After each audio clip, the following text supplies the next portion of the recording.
But sure, that's what everybody likes to point to. But those of us in this profession and in this situation know how important it is to not just to be ready. And you know, I told our guys there, I like how our analogy, they really did come ready and they established it. And I even told them before the game that, you know, hopefully we'll come down this road again. Some of us will, hopefully, but it doesn't happen ever so often. And for sure, this is the last time that Thomas, Joe, and Akil will ever come down this road. So let's make the most of it by being as ready as we can physically and mentally for every challenge, every opportunity that's in front of us with Miami, and the possession and that process stuff we talked about. It really was important, and I wanted them to establish that. And I think when you put it in that frame, well, yeah, Joe, Akil, Thomas, this is their last chance.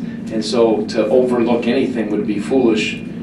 Don't listen to me, but do it for your teammates at least. That's what I'd say, and I think that hopefully that appeals to them. And of course, you know, again, Syracuse, you got another one after that, they're all important. I'm slightly older than 11, but I hope that you'll cut me a break anyway. Just in terms of looking at tape over the season, what have your impressions been of Syracuse? Yeah, I remember watching them win the Maui Invitational, how potent they were, just their ability to turn people over, get on the glass. Just they have a lot of weapons as well, Coach. They have a lot. I mean, there's a reason why they have the record they have, and you know how successful Coach Boeheim has been.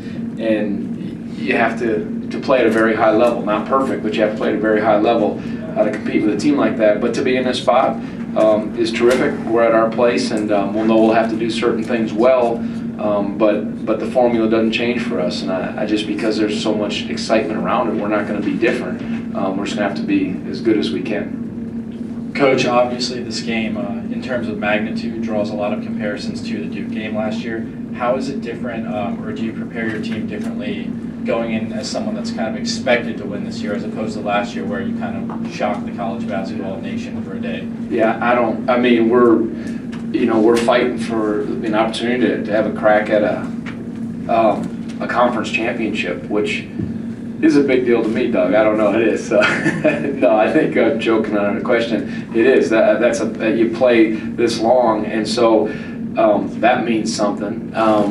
It's going to be hard fought, and it won't change how we prepare. It really won't. It's you know, in terms of, okay, now we're playing this team, that you just be as tough as you can defensively, get the good shots offensively, and know that you're going against, like I said, one of the better teams in the country.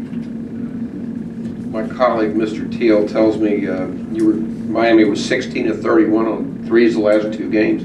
Yeah.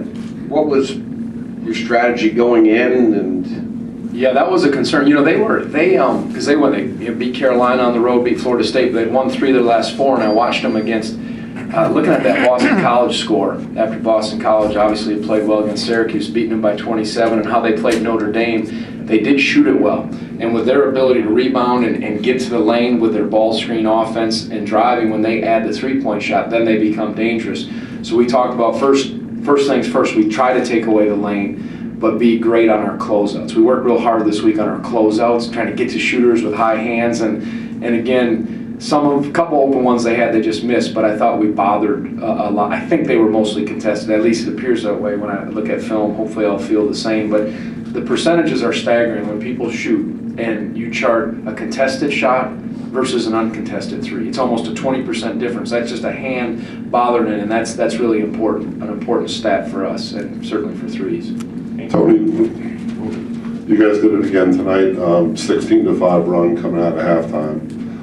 Is that some brilliant thing that you're saying at halftime, or is that a resolve on their part, or yeah. What is that well, I think keeps repeating? Yeah, I think the game, you know, we have to play every possession, and as I said, those mini runs or big runs come. It doesn't change the work. We just keep playing. I don't know if there was actually Justin did a heck of a block, didn't he? There was something, I don't know if there was this big explosion that ignited the run, but it just kept chipping away, getting a better shot, getting better looks offensively, getting into the paint, Anthony getting post-ups, different guys, London hitting the three, and then made him earn on the other end. And it just, you know, you have to ask Coach Larinaga, I don't know if we wore them down at all, but I felt like we started getting a stride offensively and stayed fairly stingy defensively. sorry to keep harping on the Syracuse game, but I'm just curious, will this be the biggest regular season game you've been a part of as a head coach? As a head coach, hard to say. When I was at Washington State, we played UCLA for a conference championship in the Pac-10 when they had gone to 3 straight Final Fours. That was very special. Everyone's special when you're competing for those. We had a couple of cracks at that when I was at Washington State, but that was a special one. Certainly this will be a special one. So I guess those would be the two in my time. Those two for a crack at it. And we didn't win. Last question over here, Tony. Hey, Tony, are you able to give a quick sort of a comparison between Ennis and their freshman point guard and your freshman point guard? Yes. They both have they seem unflappable. You watch them and they have that look. They're just very calm, cool, and collected. One's from Canada, one's from California. I don't know. They seem to play with a level of poise.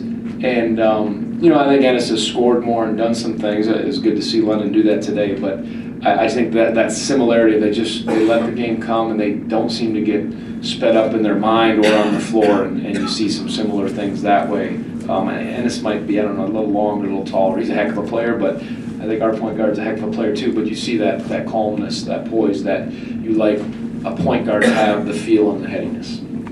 Thanks, Tony.